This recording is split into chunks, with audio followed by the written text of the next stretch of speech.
Salut à tous, salut à tous. Bienvenue sur la plateforme du Lily des entrepreneurs. Et c'est bien votre coach Mike qui, n'est-ce pas, va vous donner la formation. Le thème que nous allons aborder aujourd'hui, c'est le secteur primaire. Vous voyez, ce cours est déjà dispensé à l'école, n'est-ce pas, au collège. Mais je me ferai fort de pouvoir vous donner plus de détails à ce sujet.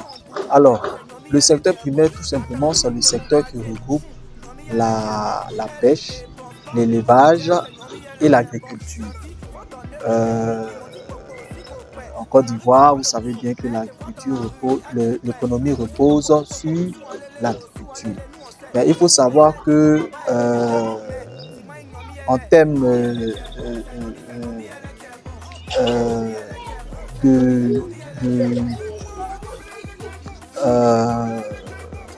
budget, que le secteur primaire est un secteur dans lequel pour se lancer, je recommande que vous ayez un capital au moins vraiment minimum de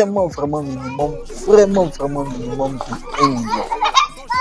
Vous voyez, beaucoup de gens se lancent dans des secteurs d'activité sans au préalable se faire une idée sur le capital minimal, c'est-à-dire la plus petite somme d'argent qu'il faut avoir avant de commencer un business. Malheureusement, beaucoup se lancent dans des business et puis en cours de route, ils n'arrivent pas à aller jusqu'au bout. Pourquoi? Parce que simplement, ils n'ont pas fait ce qu'on appelle en entrepreneuriat l'étude de faisabilité. Ils n'ont pas essayé de voir le capital de départ qu'il faut avoir pour pouvoir se lancer dans une telle activité. Je prends le secteur par exemple de l'agriculture, je prends le domaine de l'agriculture. Vous voulez par exemple ouvrir, faire une plantation peut-être d'aubergines, d'accord? Eh bien, il vous faut d'abord une terre, vous voyez un peu. Et sachez que vous savez très bien qu'il n'est pas recommandé, n'est-ce pas, de faire un business sur une terre qui est une terre familiale, vous voyez. Si vous le faites, alors moi je vous déconseille cela. Alors, pour pouvoir le faire, pour le faire aisément, vous devez louer une terre. Et louer une terre, vous voyez, peut-être, disons 1 hectare, n'est-ce pas? Les gens vont vous louer. Les locations des terres se font généralement en année. Les locations se font sur 1 an, se font au moins sur 1 an, pardon. Et sur ces 1 an, vous allez faire une location minimum de 500 000. Vous voyez un peu, 500 000. Voilà ce qu'il va vous falloir simplement pour pouvoir avoir accès à une terre. Vous voyez, la terre que vous allez avoir, il va falloir défricher.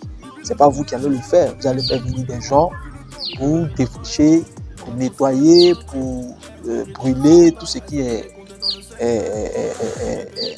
sur ce terrain, préparer le terrain à pouvoir être exploité.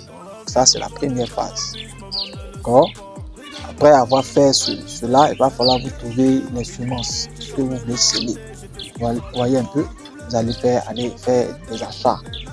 Prenons même un minimum de 50 000, voire 100 000. Vous êtes déjà dans l'ordre de 600 000. Vous voyez, pour faire le nettoyage, vous allez prendre des gens qui vont venir faire ça. Et vous n'allez pas dépenser moins de 150 000 dedans. Vous voyez un peu, vous n'allez pas dépenser moins de 150 000 pour payer ces personnes-là, pour nettoyer, n'est-ce pas, votre terrain. Mais prenons même la base de 100 000. Ce n'est pas évident, 1 hectare, voilà, mais prenons 100 000. Avec 100 000 francs, vous êtes déjà à 700 000 francs de dépenses. Vous voyez un peu. Maintenant, avec les semences. En plus des semences, il va vous falloir des gens pour entretenir le terrain, parce que vous n'allez pas rester là-bas. Généralement, c'est en zone rurale que ces gens d'activité se mène et vous ne vivez peut-être pas en zone rurale. Donc vous allez prendre des gens pour venir faire ces personnes-là. Vous allez devoir peut-être aménager une petite cabane où ils vont rester et puis vous allez leur donner à manger, envoyer comment on appelle ça, des sacs de riz avec un petit marché. Est-ce que vous voyez un peu? Donc vous allez faire cet aménagement-là. Peut-être prenons la base de... Et si vous devez les nourrir peut-être pendant 3 mois, n'est-ce pas? Vous faites une évaluation d'environ 200 000 francs. C'est-à-dire qu'avec 300 000 francs même, parce que vous allez aménager un cadre où ils vont pouvoir dormir, plus, n'est-ce pas, acheter un sac de riz, peut-être 2 sacs de riz de 50 kilos. Généralement, ils ont leur petite famille. Et puis, un petit marché.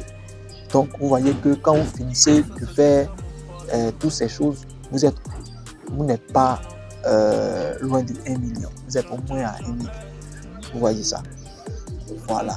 Donc, voici un peu un exemple pour vous donner un peu le fond, le capital de démarrage. Ce que je recommande avant de se lancer dans une affaire, c'est de faire ce qu'on appelle une étude de faisabilité. Nous allons vous donner un cours sur, n'est-ce pas, une formation sur ce thème. Mais déjà, voici ce qu'il faut déjà savoir au niveau du secteur primaire.